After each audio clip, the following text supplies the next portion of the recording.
of friendship.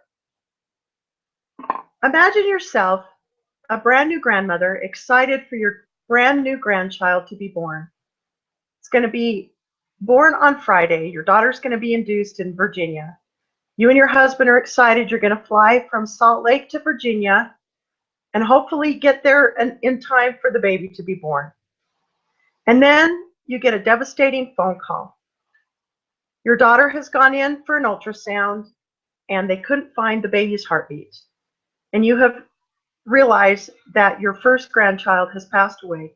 It's been born into heaven instead of being born on the earth. After you cry and are devastated, the very first thing that you do is you call your best friend. And you talk to her on the phone and you cry together. Because a friend is always there when you need them. Close friends support you through thick and thin. After you hang up the phone, your best friend comes right over, her and her daughter, and they want to help. So they start saying, what happens now? What can we do to help? Come to find out, we realize that instead of going back for a joyous occasion, we're going to be flying back to Virginia to plan a funeral and bury our very first granddaughter. So my best friend and her daughter, they go out and they buy the most beautiful gown that they can find.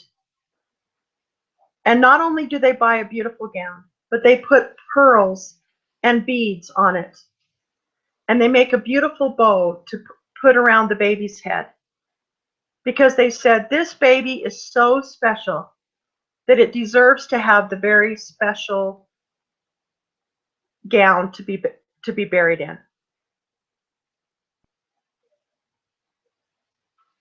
There's a definition, and it's called friendfluence. It's powerful and often unappreciated role that friends past and present play in determining our sense of self and the direction of our lives. Your friends have shared who you are today. And even friends that you don't have anymore, they have shared and made what you are today. Another thing about friends is you are less lonely when you have friends. Loneliness is painful, and you don't want the pain of loneliness. So take the time and energy to put into getting choice friendships and alleviate loneliness. Another thing is being a great friend is an honor and responsibility. So treat your friends carefully. Keep their confidences. Remember their birthdays and take them to lunch and call them, check up on them, let them know how much you care about them.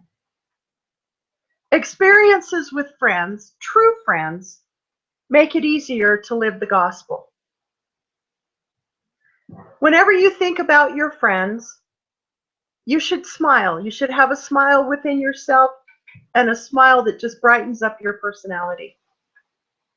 To have a friend, you must be a friend. So just like my friend who dropped everything and came over on a very sad and devastating day and helped that day become a blessing for me because of her service. That is the joy of friendship. Thank you.